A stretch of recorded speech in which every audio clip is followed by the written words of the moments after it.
Yes आचार्य प्रवर भैया कमंडल भरवा आचार्य प्रवर भगवत पूज्यपाद स्वामी ग्रंथराज समाधि तंत्र में यहाँ समझा रहे अवृत्ति को वृत्ति बनना चाहिए और वृत्ति को ज्ञान में लीन हो जाना चाहिए। जब ज्ञान में लीन होकर के स्वमेव परमात्मा हो जाएगा। अब पुनः बार बार पहले घर गृहस्थी का राग छुटाया, अब संयम की ओर बढ़ाया, फिर संयम का भी राग छुटाया। अब दिगंबर होना चाहिए, मुनि बनना चाहिए, प्रारंभ में ही कहा जाएगा। फिर तो मुनि हो गए, अब मुनि लिंग पे ही राग बढ़ गया तो वो भी बंध का ही कारण है। इसलिए अब आप लिंग के राग से भी दूर हो जाइए।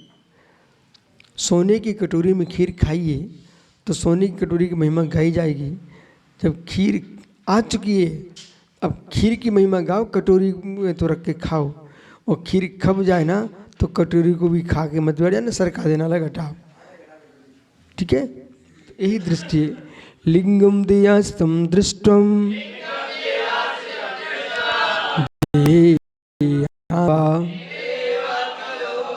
न मुचन्ति वा तस्मात् ते लिंग कृताग्रह।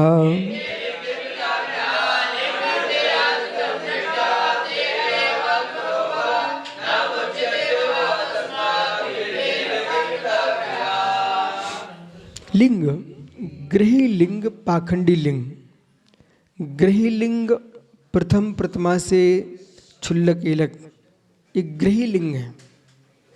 ठीक है, क्षुल्लक एलक एक गृही लिंग है।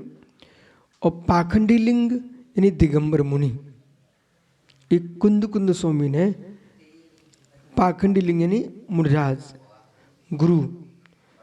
तो जो पापों खंडन करते हैं इसलिए इनको पाखंडी कहा है। फिर लोग अनेक रूपों में पाखंडी बन गए, अपने आप को पाखंडी कहने लगे। फिर हमने उसको पाखंड मूर्ता बोल दिया। पाखंड मूर्ता नहीं, गुरु मूर्ता। कि पहले गुरु की पहचान तो करो, फिर गुरु को स्वीकार करो। अब कोई जीव, जब आप मुनिराज नहीं थे तब आपको दिगंबर मुनि होने के भाव होना चाहिए था। अब तुम मुनिराज तो बन ही चुके हो। अब इस लिंग में राग मत को। लिंगम देहाश्रितम दृष्टम, ये लिंग तो देहाश्रित है, लिंग तो देहाश्रित है, धर्म आत्माश्रित है। रत्नात्रय आधा कुमत जनाने, आधा चरित्य, आधा पच्चक खाने, आधा संबरेज हो गए। श्री समय सारी ग्रंथ में भगवत कुंद कुंद देव ने गाथा लिखी हुई है। आत्मा ही ज्ञान है, आत्मा ही दर्शन है, आत्मा ही संबर है, आत्मा ही निर्जा है, आत्मा ही मोक्ष है। संबद्ध निर्जा सब आत्मा में ही है। और आत्मा ही प्रत्यज्ञान है, आत्मा ही पंच परमेष्टि है। अरुआ सिद्धारिया वज्जाया साहु परमेट्टी तेभु चिट्ठि आदा तम्मा आदाओं में शरणम। निश्चय से निज भगवान आत्मा ही मेरा शरण है, अन्य तो पराश्रय भाव है।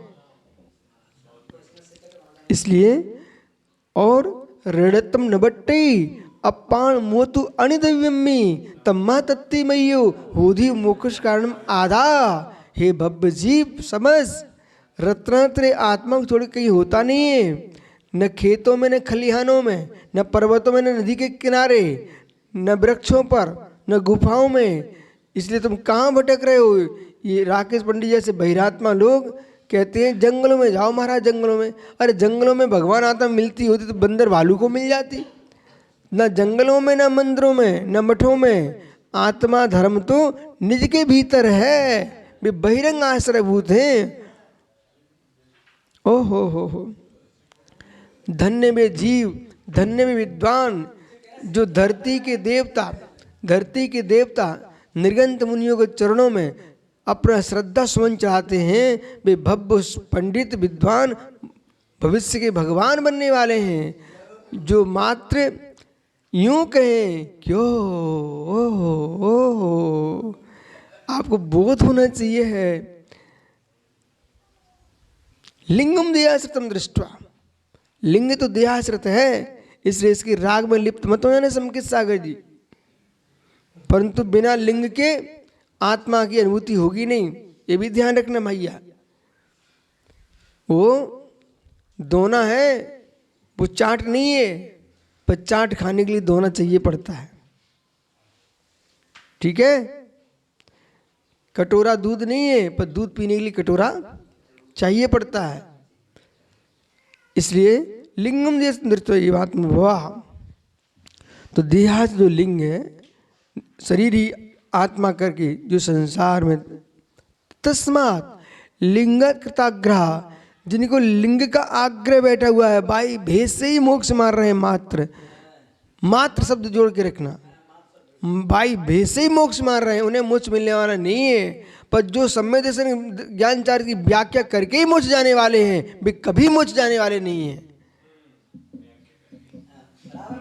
इसलिए चाहे गुरु मुख से सुनो, चाहे अपने मुख से कहो आत्मा की बातें, तब भी मोक्ष नहीं मिलेगा आचरण के अभाव में। इसलिए आत्मा का आचरण क्या है? सबसे कठिन कोई आचरण है, उसका नाम आत्मा का आचरण है। अब वो क्या है? व्यवहार से रत्नात्रय बुद्ध, सुन भाई, व्यवहार से द्रव्य संयम को स्वीकार करते हुए परमार्थ में आत्मनि चरितति आत्माचरणम, जो आत्मा में ही चरण करे, रमण करे, उसका नाम है स्वरूपाचरण, वही आत्मा का आचरण। बोलो बराबर। कैसे रमण करें स्वामी? उसके पहले दिगंबर मुनि बनो स्वामी, फिर परपंच से शून्य हो स्वामी, द्वंद्व मुक्त सूर हो स्वामी, और ख्याति लाभ पूजा की भट्टी से आत्मरक्षा करो स्वामी, एकमात्र ज्ञायक में डूब जाओ, ये है आत्मा का आचरण। आइए, लेकिन जिन जीवों को मुनिलिंग धारण करने की समर्थ नहीं है, असमर्थ लोगों के लिए प्रतिमा का उपदेश देना पड़ता है। इसलिए प्रतिमा किसे कहते हैं? सुनिए भैया, प्रभु चलना है, तो बातें करने वाले आदमी हैं। प्रतिमा किसे कहते हैं? सुनिए ध्यान से। उसके लिए बहुत सुंदर एक सूत्र लिखा हुआ है, सुनिए।